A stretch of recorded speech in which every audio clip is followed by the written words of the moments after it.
E aí nós vamos ver que o ensinamento social da igreja cobra também a responsabilidade e coloca a responsabilidade também nas pessoas. Por exemplo, o trabalho não deve ser um desejo do homem, é uma obrigação. Quem diz lá no início da Sagrada Escritura que Deus nos fez a sua imagem e semelhança, e Deus nos colocou no paraíso para nós fazermos, ou seja, para nós administrarmos as suas coisas. Qual é a melhor forma de nós participarmos do projeto de Deus? É através do trabalho. Então, quando nós se negamos a trabalhar, então a preguiça é um pecado grave. A preguiça é um pecado grave, porque quando nós se negamos a trabalhar, nós se negamos a participar do projeto de Deus. É bem verdade que, por outro lado, existe a exploração. Por outro lado, existem trabalhos que tiram a dignidade, trabalhos que a pessoa trabalha de bom e não ganha o necessário. Então existem os dois lados da situação. Mas o trabalho, e aí nós vamos entender que realmente o trabalho dignifica o ser humano. A gente fala que isso é uma das grandes mentiras, né? Entre as grandes, se a gente recebe do e-mail aquelas piadinhas, eles colocam assim que uma das grandes mentiras é dizer que o trabalho dignifica o ser humano. Não é verdade. O trabalho nos dignifica. Às vezes as condições que nós temos de trabalho é que nos levam a ter essa repulsa ao trabalho. E uma das coisas que nós temos que ter presente quando nós falamos de trabalho é que hoje o ser humano se tornou apenas uma engrenagem numa máquina para fabricar ou produzir riqueza.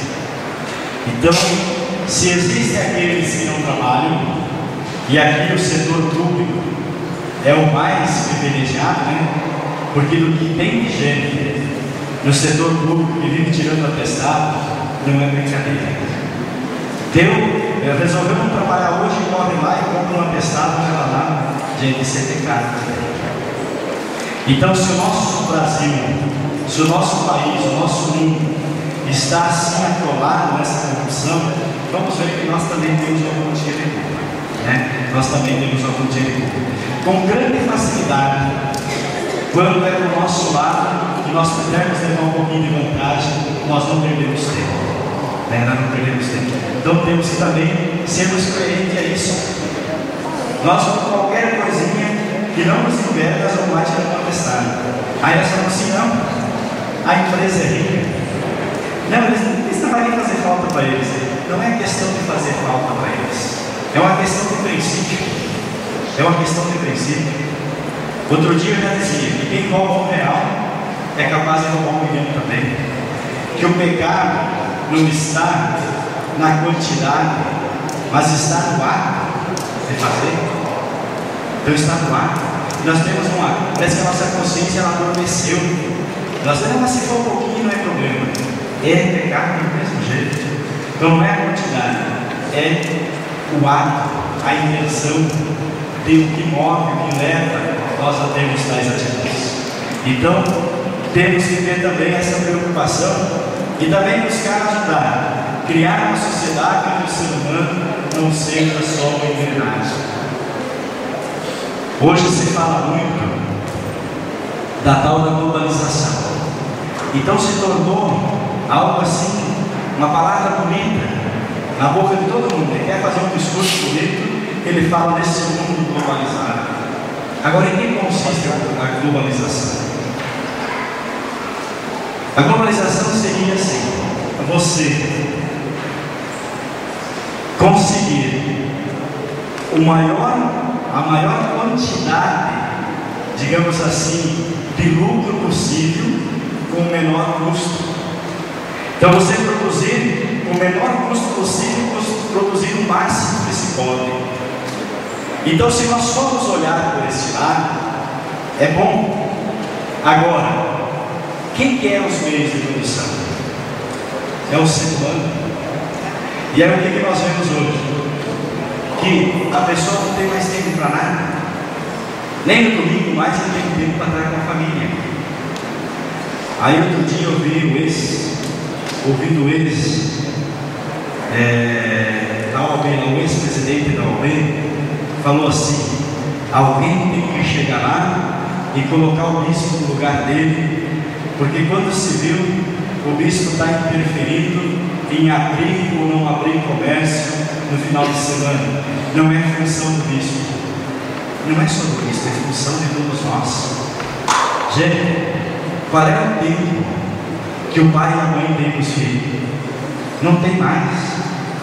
Então, essa busca exagerada por querer sempre lucrar mais está tirando isso de nós. Nós não temos mais, nós não conhecemos mais os filhos. Os pais não conhecem mais o filho, não tem mais tempo. É de segunda a segunda. Então, nós devemos buscar criar mecanismos para diminuir isso.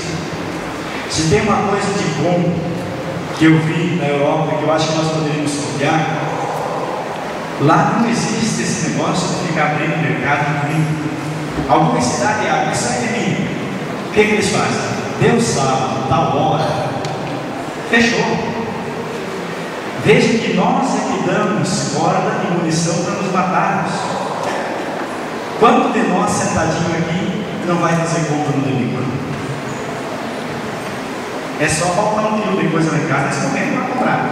Então, se nós fôssemos um pouquinho mais educados ou mais responsáveis, nós íamos tirar um tempinho na semana, nós íamos lá e íamos fazer a compra.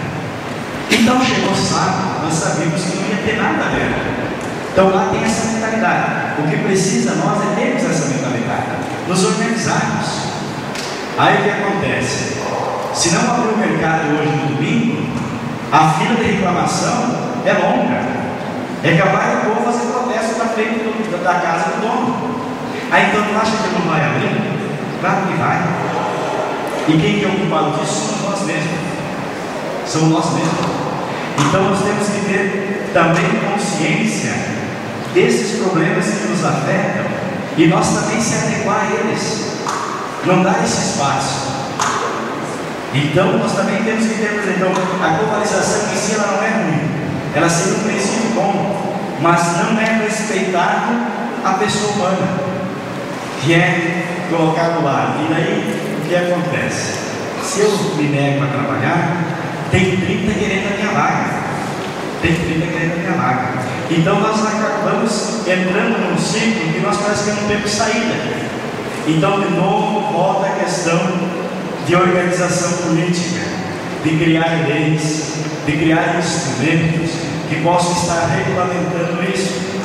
Se é aberto no domingo, foi porque os nossos representantes votaram e receberam esse alvará para abrir o domingo. E depois eles vêm aqui e falam assim: não, nós defendemos o povo, nós defendemos o interesse de vocês. É capaz de alguém dizer assim: ó, nós criamos essa lei para abrir o mercado no domingo para vocês terem mais tempo para comprar. Mas ele esquece que a grande maioria tem que estar do outro lado trabalhando. Aí não tem tempo para o lazer, não tem tempo para a família, não tem tempo para a igreja, não tem tempo para si mesmo. Ou seja, o ser humano se tornou só uma peça, um instrumento, né? Um instrumento. E às vezes, se nós não refletirmos, nós acabamos entrando também nesta onda, e daqui uns dias vamos estar também praticando isso. Também vamos estar praticando isso. Então também ter essa consciência do valor sacro do trabalho, mas também que todo trabalho tem que ter como recompensa um salário digno, onde a pessoa possa viver com dignidade. Mais à frente, nós vamos encontrar um outro princípio, que é a participação política. Então também a necessidade de estarmos nos organizando, de nós estar entre nós também, tendo pessoas com princípios, mas que sejam coerentes, para também estar se articulando para também nos defender, para também fazer parte, digamos, daqueles que possam estar organizando, estar conscientizando e criando leis em favor dos mais necessitados.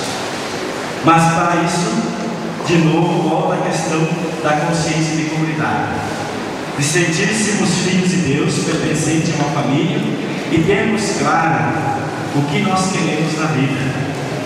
O mais difícil hoje para nós, ou para toda a sociedade, e aqui não só no âmbito religioso, também para a questão religiosa, mas também para a questão pública. O ser humano não sabe mais o que quer. Hoje ele quer uma coisa, amanhã ele quer outra, depois da manhã ele já quer outra. Então parece que nós estamos vivendo uma crise de identidade. Então nós devemos voltar de novo, olhar para nós e termos clareza do que nós queremos da vida. Como é que nós vamos pedir que Deus nos ajude se nós nem sabemos o que queremos da vida? Hoje eu quero uma coisa, amanhã eu quero outra. Hoje eu quero essa família, amanhã eu não quero mais, eu quero criar outra, eu quero arrumar outra.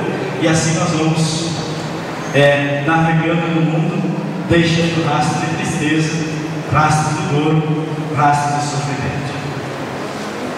Temos também um outro princípio ou linha, uma economia mais justa. E aqui volta de novo aquela questão da riqueza, mas que a economia esteja a serviço da vida e a serviço do maior número de pessoas possível, não a serviço de 2, 3. Se nós formos olhar, a dinâmica do mundo é essa. As grandes potências dominam os outros. Nós ainda com tantos anos de liberdade, no sentido assim, sair da escravidão, o Brasil ainda é preso a outros países. Nós temos que trabalhar para sustentar os outros. É explorar o nosso povo para pagar o juros, para pagar todas as coisas fora de nós. Então é necessário também termos uma consciência e buscarmos também pessoas que possam se comprometer pela liberdade e colocar a economia a serviço da vida. Colocar a economia a serviço da vida. Não a serviço de 2, 3, não a serviço da moda, mas a serviço da vida. O povo serviu um café, então vamos tomar um cafezinho. Depois nós voltamos mais animados e mais uma horinha depois nós terminamos.